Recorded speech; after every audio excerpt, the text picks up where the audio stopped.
चलिए एक बार फिर आपका स्वागत है प्रीपोजिशन के इस वीडियो लेक्चर में। देखिए जैसा कि मैंने आपको प्रीपोजिशन के कई वीडियो लेक्चर में कई प्रीपोजिशन के बारे में बताया है कि प्रीपोजिशन का यूज हम किस सेंस के लिए और इसको कैसे यूज किया जाता है सेंटेंस को बनाने के लिए।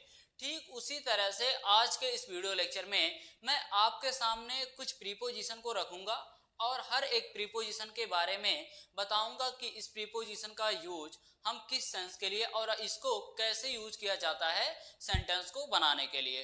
चलिए शुरू करते हैं, देखते हैं कि आज का हमारा प्रीपोजिशन क्या है। देखिए आज का इस वीडियो लेक्चर का सबसे पहला प्रीपोजिशन है एट, यानी सबसे पहले आपको बताया जाएगा एट के बारे में कि एट का यूज हम कहाँ पे करते हैं और इसको किस सेंस के लिए यूज किया जाता है। तो चलिए देखते हैं। देखिए अगर हम यहाँ पे बात करें एट के बारे में तो एट एक ऐसा प्रीपोजिशन है जिसका यूज हम कई जगह पे करते हैं। अब हम आपको बताएंगे कि वो कौन कौन सी जगह है, कौन कौन सा कंडीशन है, कौन कौन सा रूल है जहां पे हम एट का यूज करेंगे सेंटेंस को बनाने के लिए। तो चलिए देखते हैं एट के एक एक यूज के एक एक कंडीशन के बारे में। देखिए अगर हम बात करें एट के पहले यूज या पहले कंडीशन के बारे में तो एट का पहला यूज ये कहता है कि एट का यूज आप सटीक समय के साथ करते हैं। सटीक समय अगर प्रिसाइज या एक्यूरेट टाइम होगा तो वहां पे आप किसका यूज करेंगे, एट का यूज करेंगे। जैसे आपके सामने यहाँ पे देखिए एक सेंटेंस रखा गया है। सेंटेंस क्या है, वह शाम को 4 बजे आएगा। अब यहाँ पे देखिए 4 बजे क्या है, ये सटीक समय है या प्रिसाइज टाइम है, एक्यूरेट टाइम है। अब मैंने आपको क्या बताया है, एक्यूरेट टाइम के साथ ऐड का यूज करना है। तो क्या यहाँ पे हम ऐड का यूज कर सकते हैं? हाँ, यहाँ पे तो हम ऐड का यूज कर सकते हैं क्योंकि अभी मैंने आपको ऐड के पहले यूज के बारे में क्या बताया है कि ऐड का use accurate time, precise time के लिए किया जाता है। तो चलिए देखते हैं कि इस सेंटेंस में ऐड का यूज हम कैसे करते हैं। देखिए ये सेंटेंस बनेगा कम ही विल कम एट। यहाँ पे देखिए मैंने एट का यूज किया, उसके बाद 4 PM। यहाँ पे देखिए मैंने बजे के लिए ओ क्लॉक का यूज नहीं किया। क्यों नहीं किया? क्योंकि यहाँ पे PM लिखने से ये डिफाइन हो रहा है कि ये जो 4 है 4 है ये कब का समय डिफाइन करके दे रहा है, ये शाम का समय डिफाइन करके दे रहा है। अगर मान लीजिए यहाँ पे मैं 4 के साथ AM लिखता तो इसका मतलब क्या हो जाता, इसका मतलब ये हो जाता कि ये सुबह का टाइम हमें डिफाइन करके दे रहा है। तो PM लिखने से ये सेंटेंस हमारा कंप्लीट हो जाता है। ठीक है, तो यहाँ पे मैंने आपको बताया कि एट का पहला यूज क्या कहता है। अब थोड़ा आगे चलते हैं और देखते हैं कि एट का नेक्स्ट यूज यानी नेक्स्ट कंडीशन क्या कहता है। चलिए देखते हैं। देखिए एट का नेक्स्ट यूज या नेक्स्ट कंडीशन ये कहता है कि एट का यूज आप छोटे जगह यानी छोटे स्थानों के साथ करेंगे, स्मॉल प्लेस के साथ करेंगे। अगर आपके सेंटेंस में कोई ऐसा जगह आएगा जहां पे यानी जो स्थान क्या होगा, छोटा होगा, तो वहां पे आप एट का यूज करेंगे। जैसे यहाँ पे देखिए एक सेंटेंस है, मैं दुकान पे हूँ, दुकान पर हूँ। तो दुकान क्या है, दुकान एक छोटा स्थान है, स्मॉल प्लेस है। अब यहाँ पे आप एट का यूज करेंगे इस सेंटेंस को बनाने के लिए। तो ये सेंटेंस बनेगा I am at the shop, I am at the shop, मैं दुकान पे हूँ। यहाँ पे देखिए एट का यूज किया गया। तो जहां जहां पे आपको ऐसा दिखे कि इस सेंटेंस में छोटा स्थान है या स्मॉल प्लेस है, वहां पे आप किसका यूज कर लीजिए, एट का यूज कर लीजिए। यहाँ पे हमने दो कंडीशन को देखा एट के बारे में। अब थोड़ा और आगे चलते हैं और देखते हैं कि एट का तीसरा यूज हम कहाँ पे करते हैं। देखिए यहाँ पे बताया गया है कि एट का तीसरा यूज हम दोपहर और रात, यानी अगर आपके सेंटेंस में दोपहर और रात आएगा तो वहां पे भले ही रात और दोपहर के साथ में का सेंस आया हो, लेकिन वहां पे हम इनका यूज नहीं करेंगे दोपहर और रात के साथ, क्योंकि मैंने आपको पिछले प्रीपोजिशन के वीडियो लेक्चर में बताया है कि आप रात और दोपहर के साथ इनका यूज नहीं करेंगे। आप रात और दोपहर के साथ किसका यूज करेंगे, एट का यूज करेंगे, जैसा कि यहाँ पे बताया गया है। अगर आफ्टरनून या नाइट आता है तो इन दोनों के साथ आप हमेशा एट का यूज करेंगे, भले ही वहां पे सेंस मे का सेंस आया हो, इससे फर्क नहीं पड़ता है। तो आप इनके साथ ऐड का यूज करिएगा। जैसा यहाँ पे देखिए एक सेंटेंस लिया गया है आपको समझाने के लिए, आपको बताने के लिए, उसे दोपहर को मैच खेलना है। अब यहाँ पे देखिए अगर यहाँ पे को के बजाय ये होता कि उसे दोपहर में मैच खेलना है तो भी हम यहाँ पे ऐड का यूज करते हैं। तो अगर हम इस सेंटेंस में ऐड का यूज करें तो ये बनेगा, sorry, he has to play the match at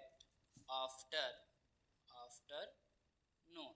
तो यहाँ पे देखिए आफ्टरनून के साथ किस प्रीपोजिशन का यूज किया गया है, यहाँ पे आफ्टर के साथ एट का यूज किया गया है।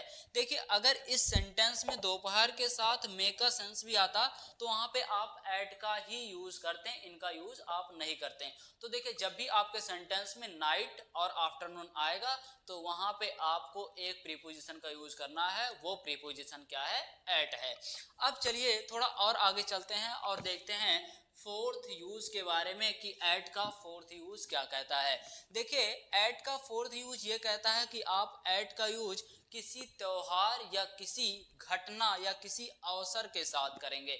अगर आपके सेंटेंस में किसी अवसर या किसी घटना को लेके मेंशन किया गया है या लिखा गया है तो उस सेंटेंस को बनाते समय आप अवसर, त्योहार या घटना के साथ एट का यूज करेंगे। जैसे यहाँ पे देखिए एक सेंटेंस है आपके सामने, सेंटेंस क्या है, मैं दिवाली पर घर आऊंगा। अब यहाँ पे देखिए दिवाली क्या है, दिवाली तो एक त्योहार है और त्योहार के साथ अभी मैंने आपको क्या बताया है कि किस प्रीपोजिशन का यूज करना है, दिवाली के साथ या त्योहार के साथ आपको एट का यूज करना है। तो ये सेंटेंस क्या बनेगा, ये सेंटेंस बनेगा I will come at Diwali, I will come at Diwali. तो आप यहाँ पे ये नोट किया आपने कि दिवाली यानी त्योहार के साथ हम एट का यूज कर रहे हैं। अब देखिए लास्ट यूज देखते हैं एट का कि लास्ट यूज क्या कहता है एट के बारे में। देखिए लास्ट यूज ये कहता है कि आप एट का यूज तब करेंगे जब आप किसी चीज का, किसी वस्तु का क्या बताएंगे, मूल्य बताएंगे, दाम बताएंगे। तो दाम बताने के लिए या मूल्य बताने के लिए आप एट का यूज करेंगे। जैसा कि यहाँ पे आपको बताया गया है मूल्य बताने में टू टेल प्राइस, तो प्राइस बताने के लिए या मूल्य बताने के लिए आप किसका यूज करेंगे, एट का यूज करेंगे। जैसे यहाँ पे देखिए ये सेंटेंस है, जैसे मान लीजिए क्या हो कि मेरे पास एक कलम हो, ठीक है, और आप आते हैं तो आप कहते हैं कि बताइए कि इसका दाम क्या होगा या इसका मूल्य क्या होगा। तो मैं आपसे ये कहता हूं कि इसका दाम 5 रुपया है या इसका मूल्य क्या है, 5 रुपया है, ठीक है, या इस मार्कर का।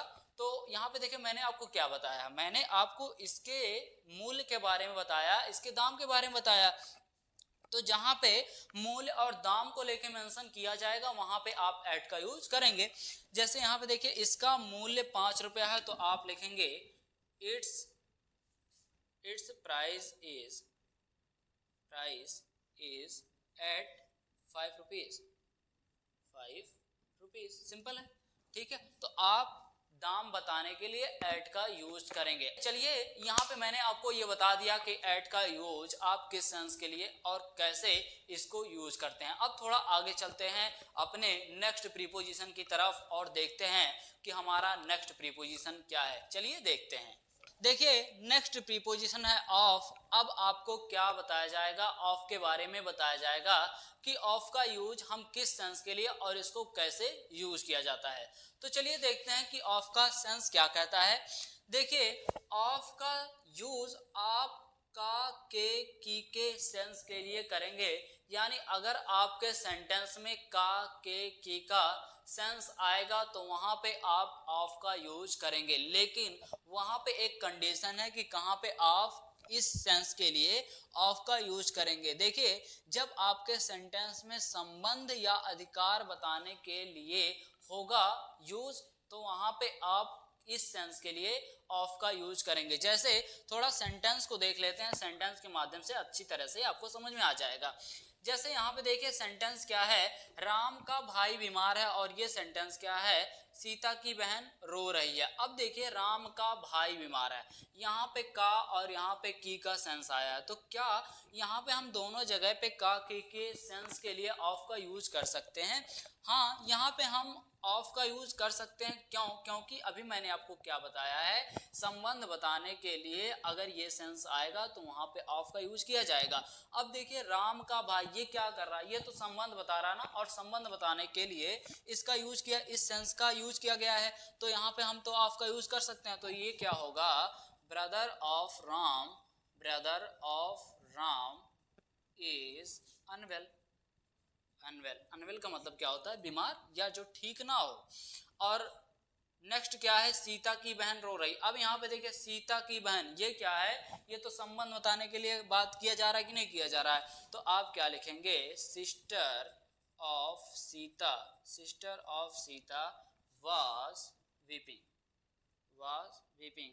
सीता की बहन क्या कर रही थी, रो रही थी। तो जहां पे अधिकार बताने की बात होगी या संबंध बताने की बात होगी और वहां पे का सेंस आएगा तो वहां पे ऑफ का यूज करेंगे। अच्छा, एक चीज और मैं आपके सामने रखता हूं, अगर यहाँ पे ये हो राम का कलम, ठीक है, राम का कलम, तो यहाँ पे राम का कलम, अब कलम पे पूर्ण अधिकार है राम का, तो यहाँ पे क्या किया जा रहा है, यहाँ पे तो अधिकार बताया जा रहा है। अब यहाँ पे क्या करेंगे, आप पेन ऑफ राम हो जाएगा, आप पेन ऑफ राम, राम का कलम, ठीक है। मेरा नहीं, मेरे दोस्त का भाई, तो brother of my friend, brother of my friend, मेरे दोस्त का भाई। तो इस तरह से आप ऑफ का यूज करते हैं काकी के सेंस के लिए। तो देखिए यहाँ पे मैंने आपको दो प्रीपोजिशन के बारे में बताया। अब थोड़ा और आगे चलते हैं और देखते हैं कि हमारा नेक्स्ट यानी तीसरा प्रीपोजिशन क्या है। चलिए देखते हैं। चलिए अब हम देखते हैं अपने नेक्स्ट यानी तीसरे प्रीपोजिशन को कि हमारा नेक्स्ट या तीसरा प्रीपोजिशन क्या है। देखिए तीसरा प्रीपोजिशन यहाँ पे बताया गया है अगेंस्ट।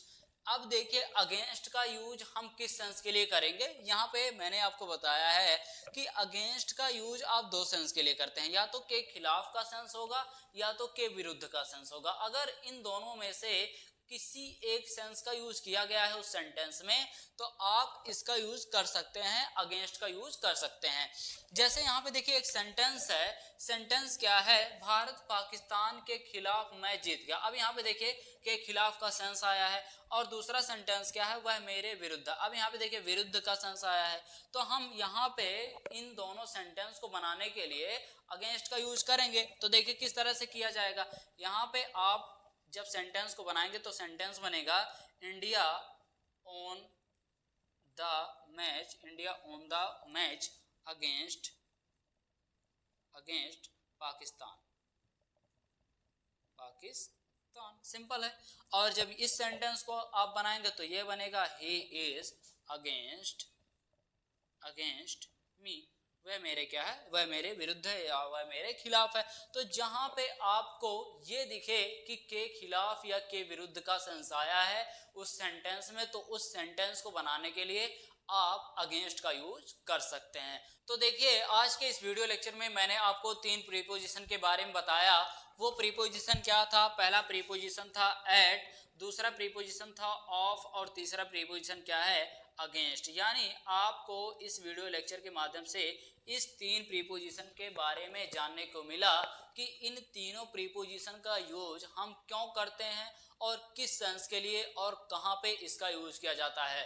ठीक इसी तरह से और भी कई प्रीपोजिशन के बारे में जानने के लिए आप सब्सक्राइब कर लीजिए इम्बाइब इंग्लिश क्लासेस के इस यूट्यूब चैनल को और प्रेस कर लीजिए बेल आइकन को, ताकि इंग्लिश के टॉपिक का जब भी कोई वीडियो अपलोड किया जाए तो उस वीडियो का नोटिफिकेशन आपके मोबाइल पे पहले पहुंच जाए, जिससे कि आप उस वीडियो को मिस ना कर पाएं। तो फिर मिलते हैं नेक्स्ट वीडियो में नए टॉपिक के साथ, तब तक के लिए गुड बाय, थैंक यू।